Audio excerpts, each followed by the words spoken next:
Bom dia, igreja, a graça e a paz do nosso Senhor Jesus, amém?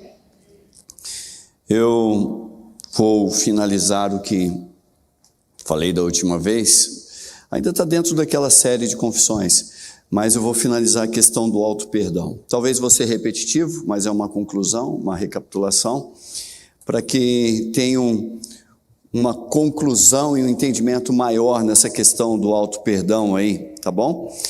E a verdade, a minha proposta é que vocês se libertem dessa, como diz o título da palavra aí, dessa idolatria cultural aí do auto-perdão, tá bom?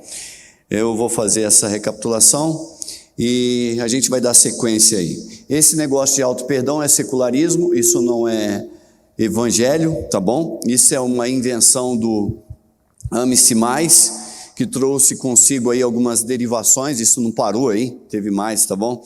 Veio tal da autoimagem, da autoidentidade, da autoconfiança, da autossuficiência, da autopiedade, da autocompaixão. Começou só com uma coisa, do Ame-se Mais.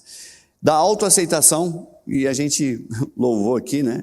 Que o que importa é que o Senhor nos aceite. Mas o que prega é que você tem que se aceitar aí, por aí. E ainda tem mais, a questão parou por aí, foi também para tal do auto-perdão. Tudo alto. Você faz, você pode, você tem.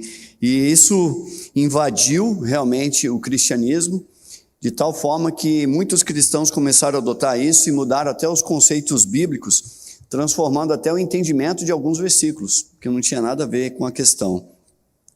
Esse auto-perdão eu chamo como apenas mais um dos frutos podres, né? Do Ame-se Mais aí que inventaram, tá? E isso é horrível, irmãos, esse negócio é horrível. Esse auto-perdão deixa a pessoa imatura a vida toda, esse Ame-se Mais. Isso é muito utilizado nas terapias para melhorar o bem-estar pessoal ali da pessoa, o estado emocional, buscando o desenvolvimento pessoal dela ali, fazendo com que a pessoa sinta-se bem consigo mesmo. Esse é um dos pontos.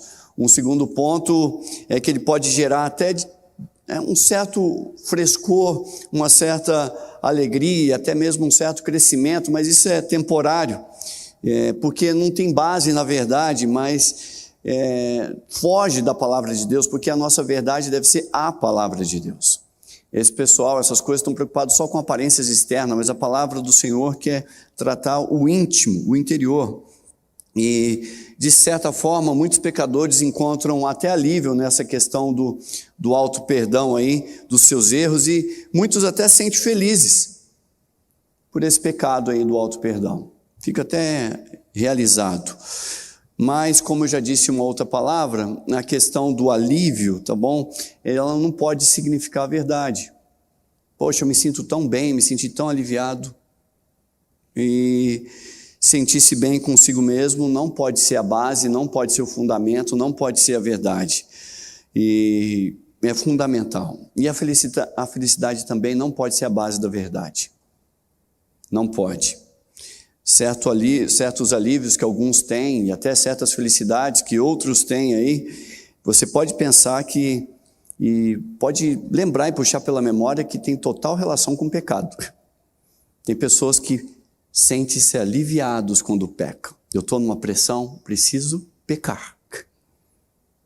E vão buscar o seu alívio. Eu preciso me aliviar, e aí vai. Então isso não pode ser a verdade. Emoções, irmãos, e sentimentos nunca devem ser a base da verdade para um cristão. Emoções e sentimentos nunca devem ser a base, certo? Da verdade para um cristão. Outra questão, um terceiro ponto, é que essa questão do auto-perdão tem íntima relação com a depressão. E aí você vê o ódio, você vê o rancor interno, nascido daquela incapacidade que a pessoa tem de atingir a autoexigência pessoal dela ali, aquela autoexigência muitas das vezes irreal, de alcançar aquelas metas pessoais dela, e isso a pessoa justamente repousa na tese da justiça própria, que eu já falei uma vez, e isso, nesse negócio de justiça própria eu entendo como idolatria. Por quê? porque os padrões de Deus são rejeitados e a pessoa adota o que ela pensa, o que ela acha, e os padrões particulares dela assumem a frente da adoração. Então, uma outra questão é que esse auto-perdão está presente numa pessoa que estima-se muito mais do que Deus. Talvez ela não tenha parado para pensar nisso, mas ela estima-se mais que Deus. Quando? Quando o que importa é o que ela pensa muito mais do que Deus diz sobre ela. O que importa é o que ela pensa. Então, por conta da justiça própria, as pessoas tendem a ser muito mais severas consigo mesmas, ou talvez supervalorizando muito mais os seus erros, e isso vai alimentando aquele ciclo da culpa e não para mais. O auto-perdão, ele vai minando a autoestima, alguns dizem, mas não.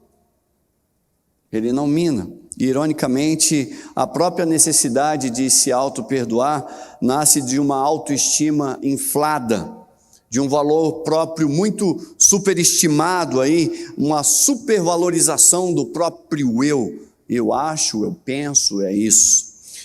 Um quinto ponto, possui uma íntima relação aí com autoflagelo, só que na alma. E Deus condena autoflagelo, irmãos. Perdoar se tornou-se muito uma expressão muito comum nos nossos dias, tá? Nas igrejas, tá? No nosso meio.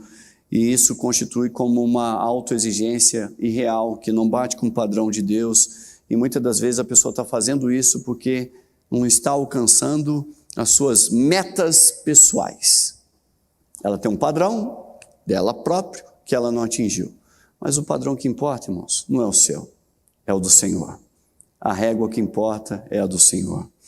Eu afirmei ser idolatria, pois o auto-perdão tem essa base na justiça própria, onde os padrões de Deus aí eles são rejeitados e os particulares assumem a posição do padrão de Deus e definem a vida da pessoa, definem a adoração da pessoa, definem o amor da pessoa. Essa noção usurpa o lugar do perdão de Deus, do perdão bíblico, e caracterizando isso como realmente uma autolatria, irmãos, pois insinua que o auto-perdão ele é superior ao perdão de Deus. O que você precisa? Eu só preciso me perdoar. Onde está isso na Bíblia? Nós só precisamos do perdão de quem? Do Senhor. O seu perdão próprio não define a sua eternidade. O perdão que define a eternidade é o perdão do Senhor. E isso é relevante e vocês têm que gravar isso no seu coração. E isso é um breve resumo do que eu falei nas outras duas mensagens. Então, como disse anteriormente, há pessoas entre nós, e vocês vão encontrar, e vocês vão se deparar com esse tipo de pessoa, que estão sofrendo por causa do auto-perdão. Alguns, como depois que eu falei, sofrendo por décadas. Décadas, é um peso. E como cristãos, a gente não pode deixar eles sozinhos, carregando esse peso e sofrendo e perecendo por falta de conhecimento. E é o nosso dever apresentar o Evangelho. O Evangelho, irmãos, não é um conjunto de regras que eu tenho que cumprir, que eu tenho que fazer, mas é um relacionamento pessoal, íntimo com Cristo Jesus, onde a gente permite que a justiça de Deus e o perdão do Senhor ali entre em nossa vida, e esse perdão nos garante que os nossos pecados sejam ali tomados no sacrifício do que Cristo fez por nós.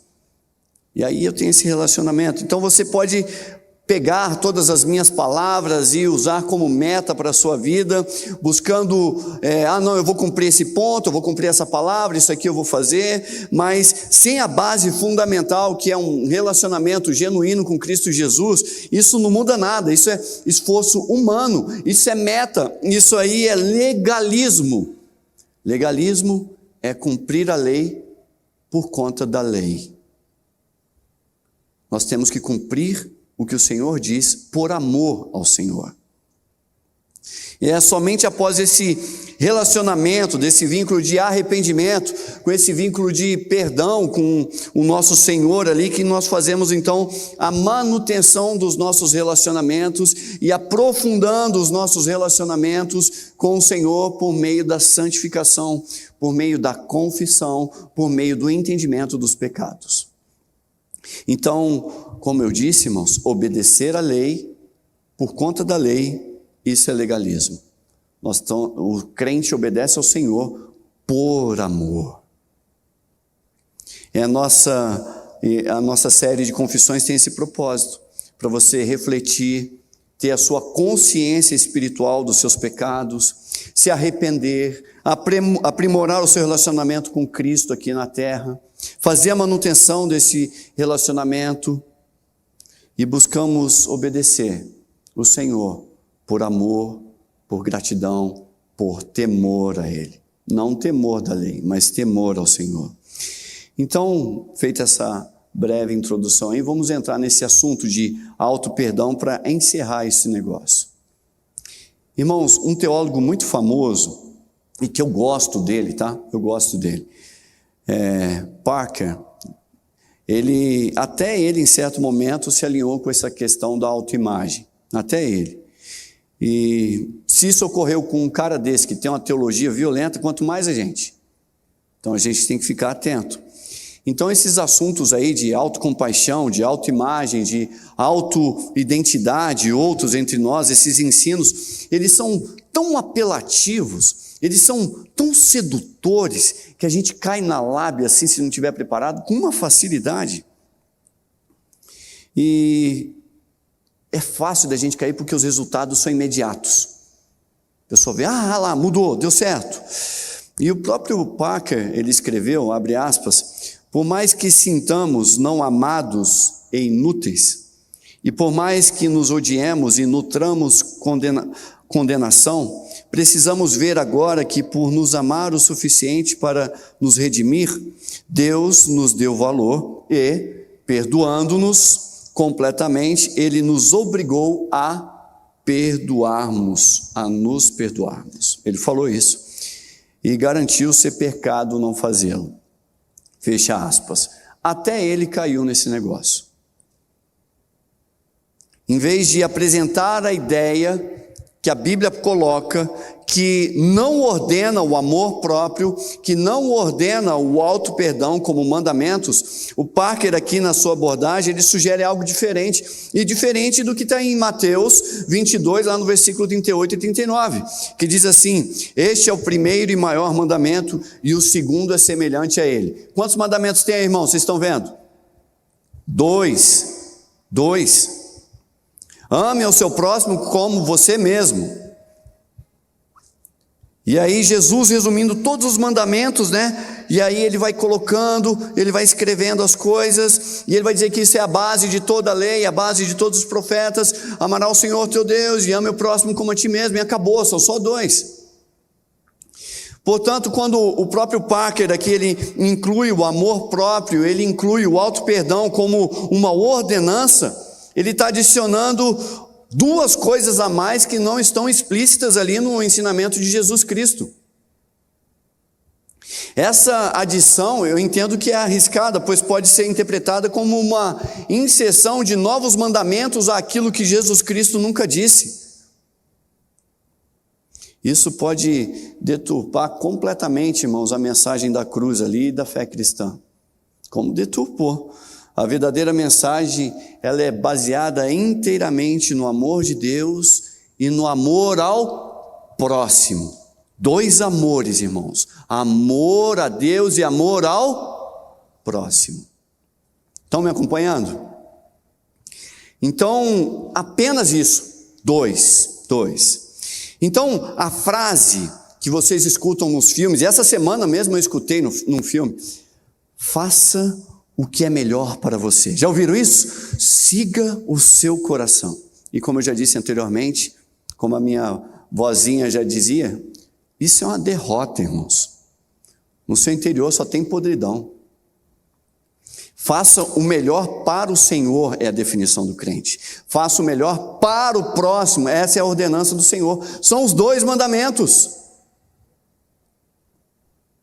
E o que eu devo fazer para mim? Você deve fazer para você o que o Senhor ordena.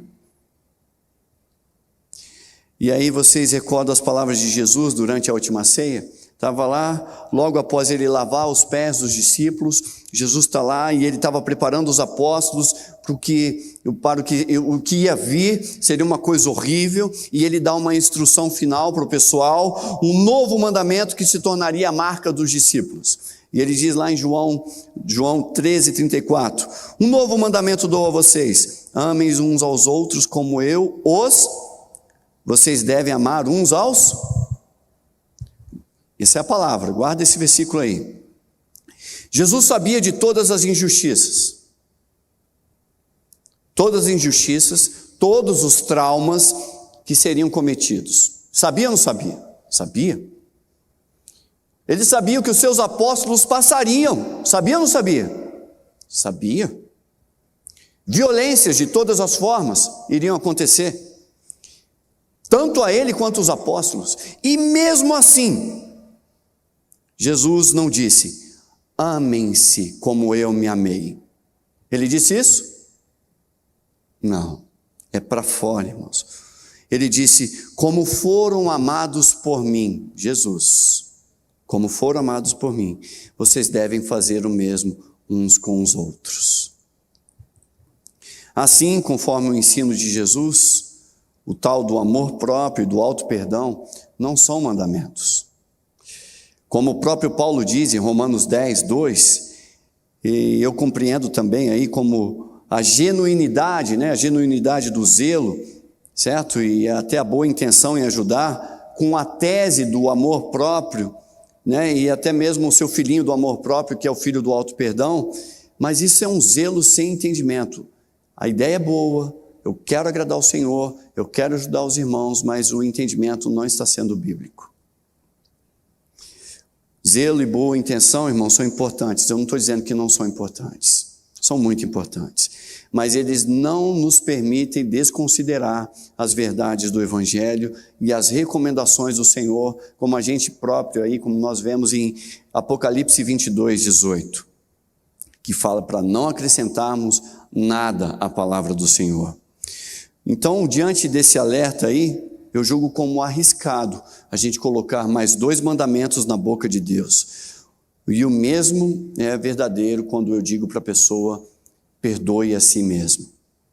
Então, Provérbios 16:2, quando vemos isso, o sentido geral das Escrituras, ele vai nos mostrando ali que, olha, muitos outros pecados aí, não somente aqueles que as pessoas ficam empacadas pelo auto-perdão, eles são facilmente ignorados por nós. Por quê? Porque para nós muitos caminhos parecem bons. Não, ali está bom, ali está certo, ali está tudo certo. Mas quem deve avaliar os seus caminhos é quem? O Senhor. Não é o que você acha sobre o seu caminho, não é o que você acha sobre o seu pecado, não é o que você acha sobre si mesmo, é o que o Senhor acha. Mas para nós, as coisas parecem muito boas. E a sua vida está tranquilona, irmãos, está muito bem. E os sofredores do auto-perdão, eles dizem a si mesmo, olha, faço tudo tão certinho, viu? Achando que o caminho está bom, como bate com Provérbios. Mas apenas nesse aqui pecado que eu empaquei, apenas este é o problema. Então, conforme o nosso orgulho, de modo geral, sempre achamos que estamos indo bem em muitas outras áreas e apenas uma está sendo um probleminha ali. E Provérbios 19:2 diz o seguinte, que não é bom proceder sem refletir, e peca quem é precipitado. Então a gente tem que pensar sobre o que está acontecendo. Pegar a palavra de Deus e sobrepor ao que está acontecendo. Provérbios não dá suporte à ideia de que todos estamos ali, sempre está dando aquele suporte que todos nós estamos sempre prontos a nos perdoar. Sempre pronto a achar que está tudo certo, que vamos nos justificar, que estamos sempre prontos e bem dispostos em relação a nós mesmos, na maioria das vezes, e não muito preocupados com a questão do pecado. Provérbios vai mostrando que a gente segue a vida numa boa. E a gente não está considerando se é pecado ou não, só vamos seguindo. Ciente dessa verdade aí, como o próprio livro de Provérbios nos mostrou, a instrução de Jesus para amar o próximo como a nós mesmos aí, ela parte do pressuposto de que o amor próprio já está bem estabelecido no interior de cada um de nós, de cada indivíduo. E o grande desafio, irmãos, é estender ao próximo e a cada indivíduo aí na sua volta, zelo e preocupação que aplicamos à nossa própria vida, porque a gente só pensa em nós mesmos.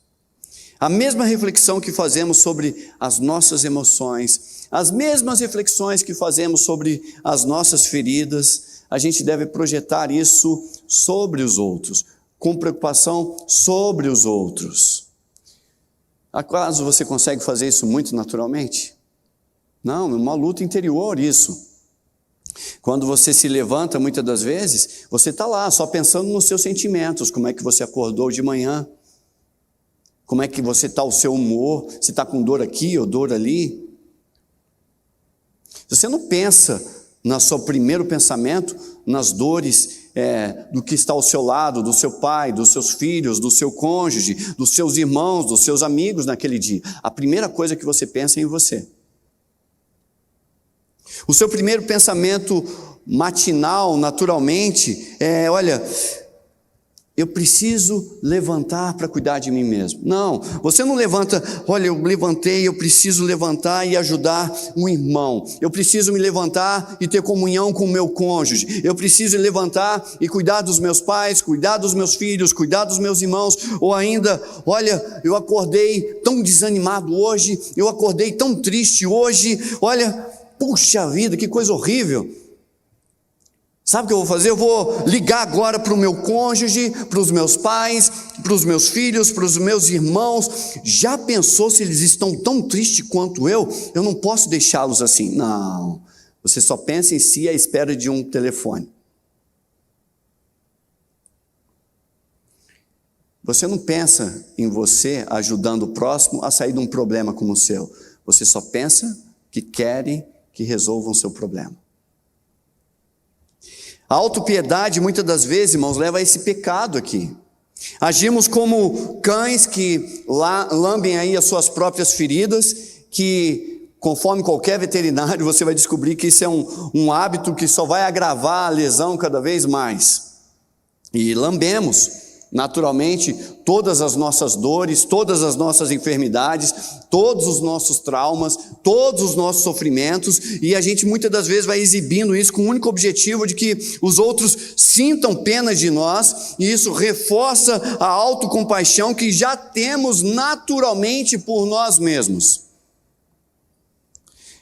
Assim como aquele colar elisabetano, que às vezes você tem que comprar quando você tem o seu cachorrinho, que os veterinários recomendam, que é popularmente conhecido como abajur. Já viram aquele negócio que põe no cachorro? Põe lá o abajur, ou alguns chamam de cone da vergonha para o cachorro, né? Que o cachorro fica parado, nem se move. Sabe, irmãos, o que impede que o animal remova os seus pontos, que morda os curativos, que lamba a ferida, que piore a circunstância, que use esse alívio ali. O colar elisabetano que Deus colocou para nós crentes, sabe, que Ele nos deu, foi amar o próximo. Porque se eu não focar nisso, eu só penso na minha dor, eu só penso no meu trauma, eu só penso na minha ferida. Então, pensar menos em suas carências interiores e voltar os seus olhos, certo, aos sentimentos e afeições ali com tudo que você tem ao próximo, é o colar elisabetano que Deus deu para você e para mim. E como somos tentados, irmão? Sabe como aquele cachorro doido para lamber aquela ferida com colar? Assim é a gente com as nossas feridas. E nessa questão de autopiedade e feridas emocionais, eu não tenho dúvida que a gente corresponde exatamente como um cão e as suas feridas físicas ali. Só quero lamber, só quero lamber. Importante, irmãos.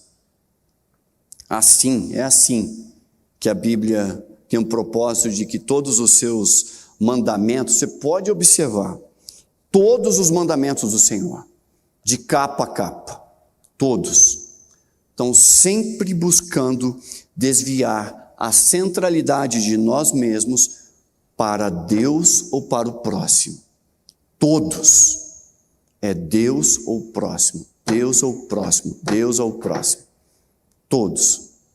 O auto-perdão é a proposta de reclamar algo para si, algo que apenas Deus pode dar, e isso é uma autolatria. Isso toma o lugar de Deus para si, é validar mais o que sente ou o que pensa a respeito de si, do que a palavra de Deus, que fala a verdade, pensa sobre você e afirma sobre você.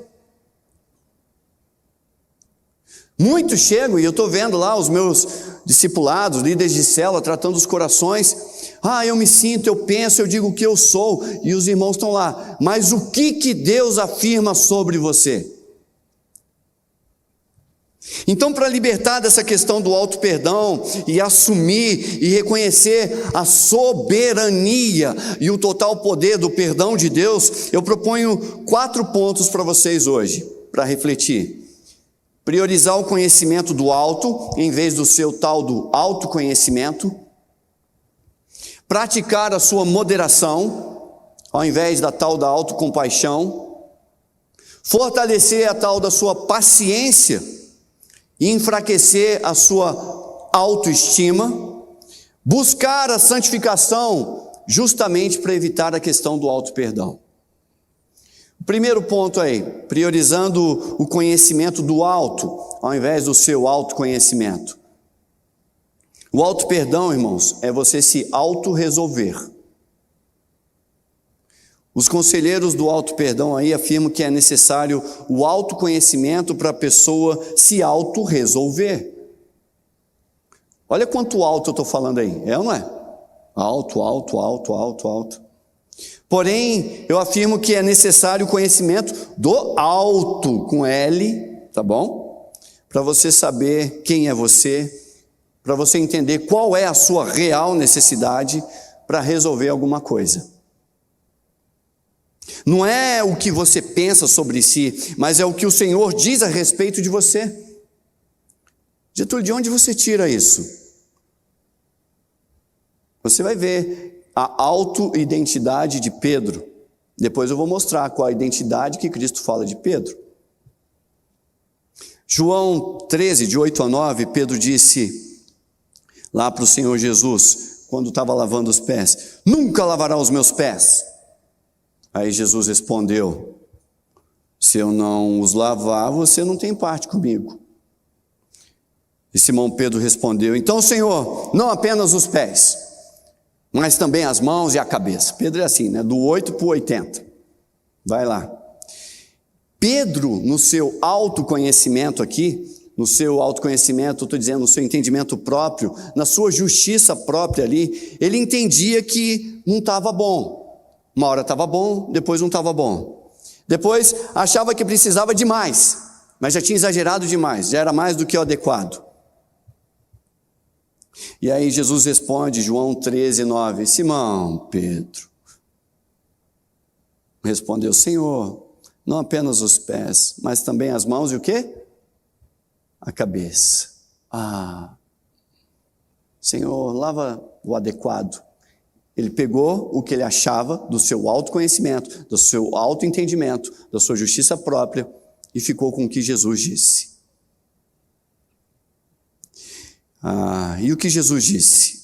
Em João 13, 10, Jesus respondeu: quem já se banhou precisa apenas lavar o quê? Os pés. Todo o corpo está limpo. Vocês estão limpos, mas nem todos. Quem não estava limpo lá, irmãos? Judas. Jesus disse não a Pedro E continuou, afirmou que alguns em sua justiça própria, que estavam lá dentro, na sua autoimagem, que estavam lá dentro, tá certo? Estava entendendo-se como puros, que tinham a sua questão do seu auto-perdão muito limpos. E no caso, como sabemos, Jesus estava se referindo a quem? A Judas. Para Judas estava tudo resolvido, irmãos. Ele estava em paz, estava tranquilo. Entende-se por Efésios 2:3 que Judas ainda se conduzia pela sua natureza pecaminosa, no seu autoentendimento, realizando as vontades e os pensamentos da sua carne. Então perceba o contraste de Pedro e de Judas ali. Em seu autoconhecimento, Pedro se via como alguém que ainda estava sujo, enquanto Judas, em seu próprio autoconhecimento ali, se considerava algo limpo. Ele ficou quietinho. Observe os resultados do conceito próprio aí de justiça própria, os dois aplicando aos seus corações. Quem acertou? Nenhum dos dois. Pedro não se achava limpo, Judas estava tranquilo quanto à sua pureza. Para não cair em enganos de justiça própria, você tem que admitir as suas falhas. Questione como você reage aos seus próprios erros. Eu estava vendo um artigo hoje pela manhã, muito legal, bacana. Falou assim: estão destruindo a vergonha. E a vergonha é uma coisa excelente, porque a vergonha denuncia que você pecou, que você errou, mas as pessoas estão justificando a vergonha. Se você se envergonhar do seu pecado diante do Senhor, que coisa linda. Eu não quero vocês sem vergonha, tá, irmãos? E veja como você reage biblicamente. Você reage biblicamente ao que aconteceu, ou você reage conforme a sua pessoa, a sua mentalidade diz? Você se compara aos outros o que aconteceu, ou você se compara ao que o Senhor Jesus disse, ou ao próprio Senhor Jesus? Gálatas 6,4 diz: cada um examine os seus próprios atos, e então poderá ter satisfação de si mesmo, sem se comparar com ninguém, é com o Senhor. Então, identifique os padrões pecaminosos da sua vida, das suas atitudes. E se identificou, eu digo, arrependam-se. Não é perdoe-se, simplesmente arrependam-se. O segundo ponto, irmãos, praticar a moderação em vez ali da autocompaixão. Há quem diga aí que para superar o fracasso é necessário autocompaixão, mas é necessário humildade cristã para você reconhecer que somos pecadores e que erramos e que fracassamos como todos. Romanos 12, no versículo 3, diz assim: por isso, pela graça que me foi dada, digo a todos vocês, não pensem de vocês mesmos além do que devem pensar, mas pensem moderadamente, segundo a medida da fé que Deus deu a cada um. Deus deu uma medida da fé para moderar o seu pensamento. É a base, é o parâmetro. Então a gente, quando confronta as nossas atitudes, as nossas ações, a gente deve admitir as nossas pecaminosidades, as nossas mazelas, e ao mesmo tempo constatar a grandiosidade ali da graça do Senhor. Miqueias 7,18 diz: quem é comparável a ti, ó Deus, que perdoas o pecado da tua herança remanescente? Não permaneces irado para sempre, mas tens prazer em mostrar o que, irmãos? Esse é o Deus. Deus tem prazer em mostrar amor. Diferente de nós. Deus é abundante. Deus é transbordante em perdoar. Ou ainda, como diz Efésios 1:7, olha, nele temos a redenção por meio do sangue e o perdão dos pecados, de acordo com as riquezas da graça de Deus. Deus perdoa e é abundante em perdoar. Essa é a medida. Terceiro ponto, você deve fortalecer a sua paciência e enfraquecer a sua estima própria. Estime-se menos. Devemos aprender com experiências negativas. Com nossos pecados, devemos aprender com os nossos erros. e continuar tentando acertar com o Senhor. Como Ele nos ordenou no nosso relacionamento com Ele, Filipenses 2:12 vai dizer: assim, meus amados, como sempre vocês obedeceram, e não apenas na minha esperança, mas agora muito mais na minha ausência, ponham em prática a salvação de vocês com temor e tremor. Deus que opera tanto querer, Deus que opera tanto efetuar, sendo Ele próprio ali o responsável por iniciar e completar a boa obra em você, então não desista. Filipenses 2:13 diz: pois Deus é quem produz em vocês tanto querer quanto realizar de acordo com a sua boa vontade. O que eu quero dizer com isso é o seguinte: é Ele que te santifica, é Ele que te aperfeiçoa, é Ele que te impulsiona a servi-lo adequadamente. Toda glória pertence a Ele, não você não faz nada para você. Portanto, estime-se menos, é Ele quem vai completar. Cantamos aqui, louvamos: Senhor, faça-me a tua vontade, faça-me fazer a tua vontade, uma coisa assim, louvor. 4 pontos, irmãos, o 4 e último aí: buscar a santificação, para evitar a questão do auto-perdão. O que eu quero dizer com isso? Santificação e não auto-perdão é a santificação que serve como a ferramenta essencial para transformar a sua vida, para o desenvolvimento pessoal, para o seu desenvolvimento emocional, conforme a imagem que nos foi proposta. Qual a imagem que foi proposta? Quando você olha lá para Efésios 4:24, vai dizer: para você se vestir de um novo homem, criado para ser semelhante quem? O que você pensa? Semelhante ao que você acha de si mesmo? Semelhante ao que disseram de você mesmo? Não, semelhante a Deus, em justiça, em santidade, provenientes da onde? Do que você pensa, do que você acha? Não, da verdade. A justiça e a santidade são provenientes da verdade do Senhor, e não do que você acha ou pensa que é verdade. Há muitas pessoas, sabe, que vão dando ouvidos mais a si mesmas e às suas emoções e aos seus pensamentos, que são mentiras, que são enganos, alguns de origem já até mesmo pecaminosas ali, outros pelo entendimento deformado pela cultura do ame-se mais. Paulo nos avisou que a coisa iria ficar muito pior do que está hoje. Na época dele, né, ele já disse: eu acho que já está ruim demais. E ele disse: olha, eu não sei o que vai acontecer, mas a coisa vai ficar muito difícil. E justamente por quê? E ele disse: agora, alguém recorda do que o Senhor Jesus revelou para Paulo, quando ele falou isso? Ele disse que nos últimos dias seria muito difícil a gente pregar para cristãos. Ele falou que seria difícil demais pregar para crentes. E ele falou que o Espírito revelou isso para ele.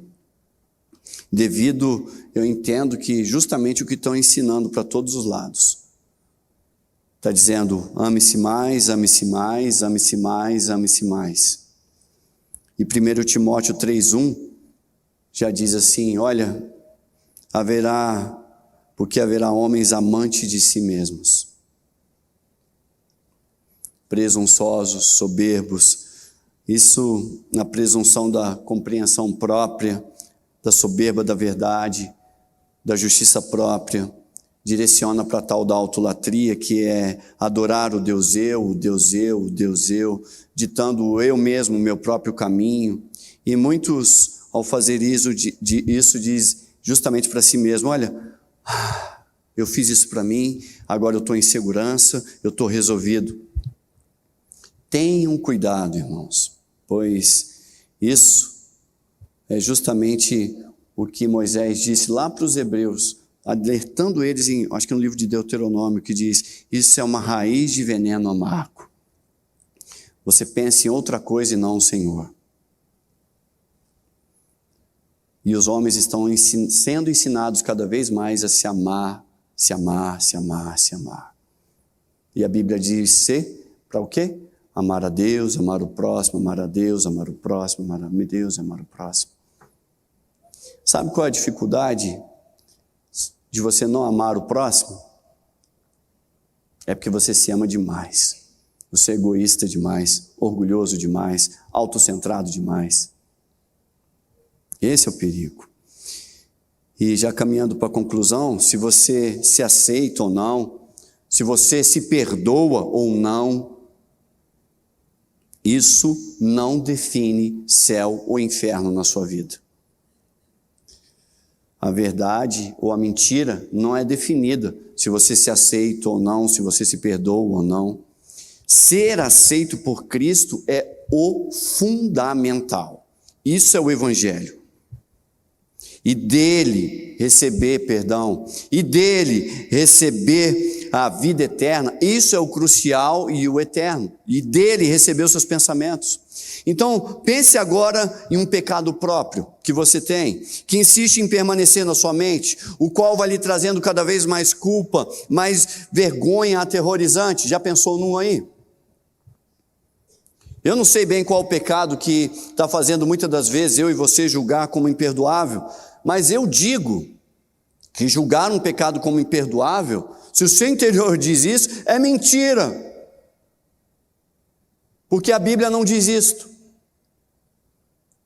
A justiça própria humana, comparada de Deus, é como algo asqueroso.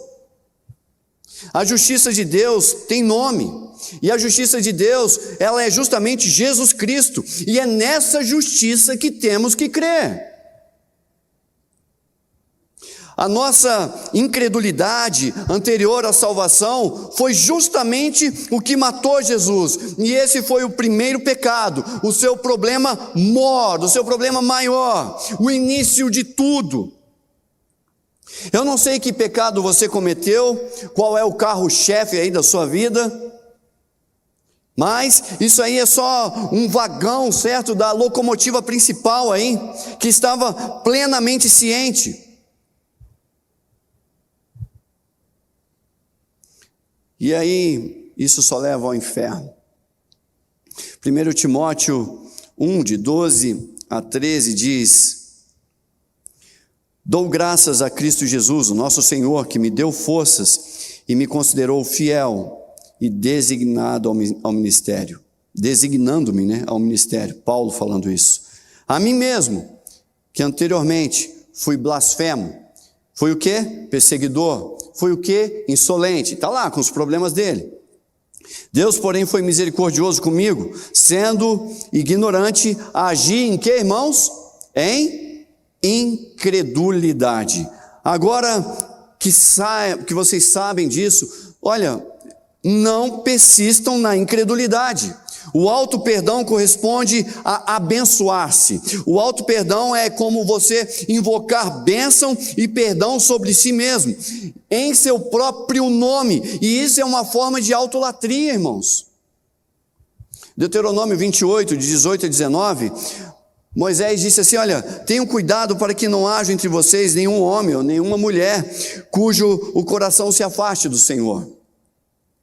O nosso Deus que vai adorar os deuses daquelas nações, tenham cuidado para que não hajam no meio de vocês nenhuma raiz que produza esse veneno amargo. De quê? De se afastar do Senhor. E se alguém ouvir as palavras desse juramento e invocar sobre si mesmo uma bênção, e pensar: estarei em segurança, muito embora eu persista em seguir o meu próprio caminho, vou estar em segurança porque eu estou fazendo do meu jeito, do jeito que eu penso, do jeito que eu acredito, do jeito que eu acho que me dê paz, trará desgraça, tanto a terra irrigada quanto a terra seca. Então, tanto quanto Deuteronômio 29, de 18 a 19, que a gente leu, o auto-perdão aqui eu entendo como uma invocação pessoal, é você invocar sobre si mesmo um perdão, e auto-invocação, como tantas autodeclarações aí que as pessoas fazem sobre si, isso para mim é como uma bruxaria, é a tônica dos cultos terapêuticos, promotores do bem-estar pessoal. A questão aqui reside justamente no risco de inclinarmos aos outros deuses, deuses de outra nação, e no contexto atual, eu estou querendo dizer aqui, nos curvarmos a outro Deus, não o Senhor, mas o Deus eu. Invoquei sobre mim mesmo o perdão, eu perdoo-me. Meus irmãos,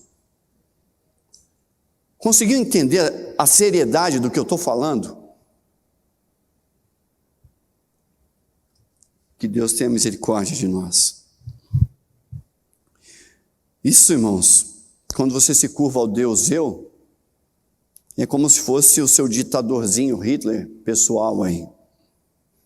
O Deus eu com D minúsculo, tá? O seu carrasco pessoal, que habita no seu interior aí, que habita no interior de cada um de nós. E esse carrasco, ele nos ordena, ele nos abençoa e ele sacrifica conforme a sua própria vontade. É a sua carne aí. E muitas das vezes proclama, não, Deus não é o suficiente, Deus que nada, seja feita a minha vontade e amém. E isso não vem de Deus. Talvez você sem Jesus aí, pode estar tentando resolver isso, pode até dar algum resultado satisfatório, só que pureza e impureza está ligado ao interior do coração, não o que acontece externamente com você. É a sua mente em Cristo Jesus que tem que ser transformada. É o interior que importa. Primeiro, Tito 1,15 diz que para as pessoas puras tudo é puro, no entanto, para os corrompidos e descrentes nada é puro.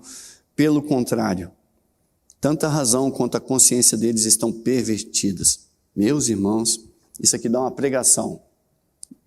Acho que eu vou pregar sobre isso para vocês entenderem. Porque para o crente tudo é puro e para o não crente tudo é só ira para o Senhor. Então, a sua consciência aqui deve estar alinhada e submissa, o que eu quero dizer com esse texto, ao entendimento de Cristo Jesus. E aí sim vai ter pureza nas suas ações. Agora, se você é crente ou não crente, eu vou declarar uma coisa aqui: não há perdão no auto-perdão. Não há justificação na autojustificação. Se há justificação na sua autojustificação, tem que haver perdão no seu auto-perdão. Pela palavra do Senhor, compreendemos que apenas em Cristo é que recebemos perdão e justificação. E é isto que torna realidade.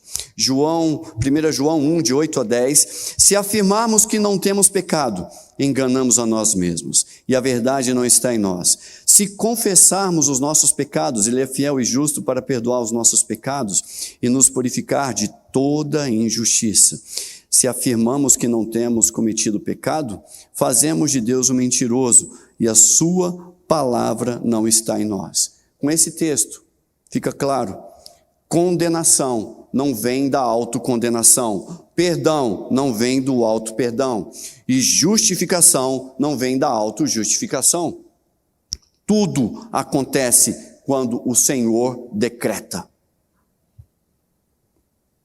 Então, não chame não perdoado o que Deus perdoou. Não chame, certo, de não condenado o que Deus condenou. E também não chame de justificado ou não justificado o que Deus justificou. A questão é o que Deus diz, é o que Deus chama, e é isso que importa. Se você está lutando com seus pensamentos, Senhor, eu vi, isso está uma luta interior, isso é incredulidade. Muda o meu coração. Lembra o que a Bíblia diz sobre o coração, que o querer e o efetuar é o Senhor quem dá? Senhor, eu entendi, muda-me, é isso que eu quero. E como o Senhor mesmo disse para Pedro em Atos 10, 15, não chame impuro ao que Deus purificou.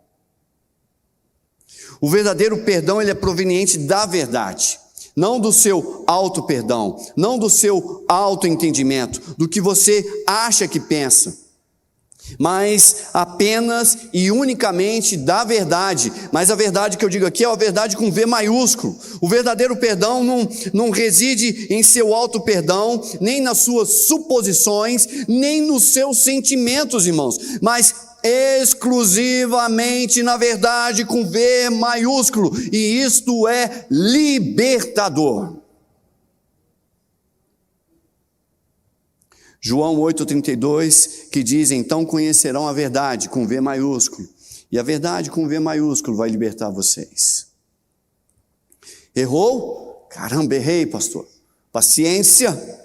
Estamos sendo transformados, a obra ainda não está concluída, devemos lidar com as nossas falhas e erros como o próprio Paulo fazia. Filipenses 3, de 13 a 14. Irmãos, eu não penso que eu mesmo já tenha alcançado, mas uma coisa eu faço, esquecendo-me das coisas que ficaram para trás e avançando para as que estão adiante, prossigo para o alvo, a fim de ganhar o prêmio do chamado celestial de Deus em Cristo Jesus. Esse é o alvo. Então continue avançando, não fique empacado. Há um prêmio celestial de Deus em Cristo Jesus que aguarda você. Está lá te esperando. Então buscar olhar para dentro de si e achar que a verdade está dentro do seu interior, isso é uma mentira, isso é diabólico e isso impede o desenvolvimento da santificação na sua vida. Então, irmãos, destrua o altar do alto perdão e acabe de vez com essa adoração. Como o próprio título da mensagem já diz, né? E propõe, liberte-se aí da idolatria cultural do alto perdão. O perdão que define a vida é o perdão do Senhor. Jesus te ama, e então, conforme Hebreus 12, 2 vai nos dizer, tire os olhos de si, mantenha fixos em quem? Em Cristo Jesus. É lá que está a verdade com V maiúsculo. E a gente cantou, né? Para onde eu irei, se só o Senhor tem as palavras de vida eterna? Não há palavras de eternidade no nosso coração, só nas palavras do Senhor Jesus. E se o Senhor te chamar de filho, filho você é. E se o Senhor te chamar de perdoado, perdoado você está. Amém? Até aqui a palavra, irmãos. Vamos orar? Coloque de pé. Se você tem feito uso dessa ferramenta, peça perdão ao Senhor, porque você considerou o seu perdão superior e suficiente para a sua vida, mais do que o próprio perdão do Senhor. Senhor Jesus, obrigado pela forma como o Senhor nos toca, pelas tuas palavras de verdade. Deus, há alguns presentes, talvez aqui, aprisionados por essa idolatria, esperando de si mesmos, ó Deus, a resolução do seu problema. Mas sabemos, ó Pai, que só o Senhor pode resolver a nossa vida. Só o Senhor pode nos perdoar. Só o Senhor pode nos motivar, só o Senhor pode nos inspirar a olhar para frente apesar de nós mesmos. Como o próprio Paulo falou, nenhum de nós aqui alcançou o prêmio, nenhum de nós chegou ao que poderia chegar ainda. Mas nos ajuda, Senhor, a tirar os olhos de nós mesmos e olhar para Cristo Jesus, e olhar para o próximo. Ah, Deus, que a Tua palavra venha nos revestir, venha transformar essa nossa carnalidade e nos converter desses maus caminhos, ó Pai. Precisamos de Ti. E nos ajuda a descansar nas declarações que vêm do alto, de que o que está perdoado, perdoado está, o que está justificado, justificado está. Oh Senhor, acrescenta credulidade a esses irmãos e descansar nas verdades da Tua palavra, não nos sentimentos, não, ó Deus, nas pressuposições, não no que os outros fazem, são ou dizem, mas no que está escrito. Pai, nos ajude a amar ao Senhor sobre todas as coisas e ao próximo, Senhor, como o Senhor Jesus fez. Socorre-nos, ó Senhor, como igreja.